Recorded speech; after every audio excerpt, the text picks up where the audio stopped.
Assalomu alaykum hammaga. Men ismim Abdulahat Hamidov. 5 yillik tajribaga ega bo'lgan neyropatologman. Hozirgi kunda Xilonmet klinikasida ish faoliyatimni olib bormoqdaman. Ushbu videoda dish churralar, ya'ni grijjalar haqida batafsil ma'lumot bermoqchiman.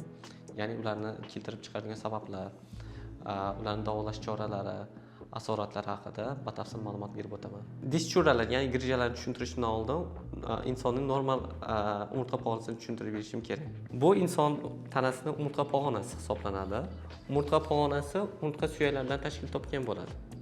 Umurtqa suyaklarining orasida umurtqa disklari joylashgan bo'ladi. Disklar ham o'z navbatida ikkita tarkibiy qismdan iborat bo'ladi. Ya'ni atrofini o'rab turadigan fibroz halqasi bo'ladi. Uni o'rtasida esa pulpoz yadrosi bo'ladi. Xo'p, disk churrasi, ya'ni grijja bu fibroz halqani yorilishi va pulpoz yadroning tashqariga chiqib qolishiga aytiladi. Buni hisobiga bizni umurtqa pog'onamiz ichida joylashgan orqa miya va undan chiquvchi ildizchalarni, ya'ni nervlarni siqilishib qolishiga dish churrasi, ya'ni grijja deb ataladi. Grijjani keltirib chiqaradigan sabablar juda ham ko'p. Bularning ichida eng ko'pi bu og'ir yukni noto'g'ri ko'tarishlar.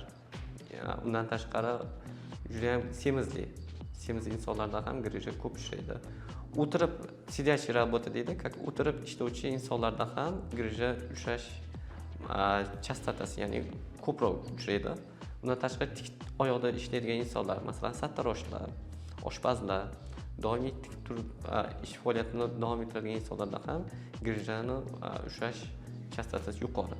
Bundan tashqari kam harakatchan insonlarda bularda asosan umurtqani yon muskullari yaxshi rivojlanmaganligi uchun umurtqaga ko'p yuklama tushadi.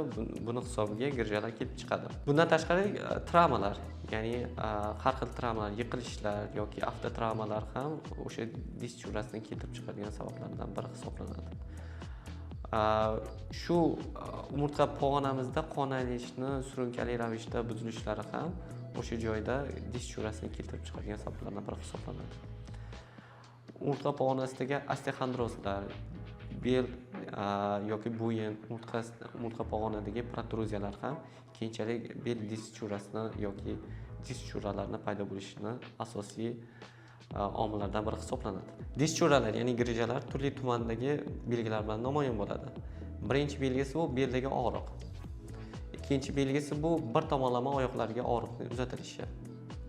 Ya'ni asosan eng ko'p uchraydigan belgisi bu sonning orqa qismida og'riqlarni uzatilib, to tovonga qadar ip tortganga o'xshab og'riqlarning uzatilishi. Uchinchi belgisi bu o'sha joydagi uvishlar, belda va o'sha oyoqdagi bir tomonlama uvishlar. Bundan tashqari eng og'ir asoratlari yoki eng og'ir belgilari berishi mumkin. Bu siydik axlat tutilishi va jinsiy zaiflik belgilari bo'lishi mumkin. Bu holatda operativ davo muolajasi tavsiya etiladi. Dish churrasini, ya'ni grijjalarni operativ davolash yoki konservativ davolash, ya'ni dori-darmonlar bilan davolash bu grijjaning hajmiga bog'liq emas. Ya'ni grijja qancha katta bo'lsa, buni operatsiya bilan davolash kerak yoki grijja qanchalik kichik bo'lsa, buni faqat dori-darmonlar bilan davolash kerak degan ma'nodagi kelmaslik kerak.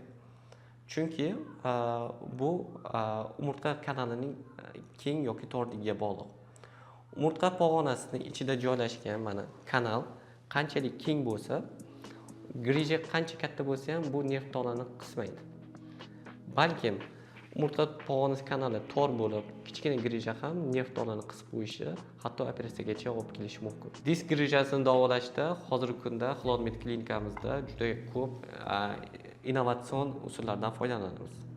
Birinchi galda bemor kelgan paytda biz dori-darmonlar bilan, turli xildagi fizioterapevtik muolajalar bilan, hozirgi kunda bizni klinikamizda udarная волновая terapiya UVT apparatimiz bor. Shu UVT apparatlari bilan va umurtqa pog'onasini maxsus apparat yordamida cho'zish amaliyoti bilan ham davolab turibmiz. Disk grijjasini operatsiyadan tashqari quyidagi usullar bilan davolash mumkin. Birinchisi bu medikamentoz davolanish, ya'ni dori-darmonlar bilan davolanish. Bular o'z ichiga yallig'lanishga qarshi dori vositalari, miralaksan dorilar, shishga qarshi dorilar va boshqa turdagi dori vositalaridan foydalanib medikamentoz, ya'ni dori-darmonlar bilan davolash mumkin. Ikkinchisi bu fizioterapevtik muolajalar. Ya'ni elektroforex, ultrazvuk va boshqa turdagi fizioterapiya muolajalari orqali ham disk tushurasini davolash mumkin. Uchinchisi bu igla refleksiya terapiya amaliyoti orqali ham davolash mumkin. To'rtinchisi udarная волновая terapiya, ya'ni UT apparati bor. Bu Angliyadan kelgan apparatimiz.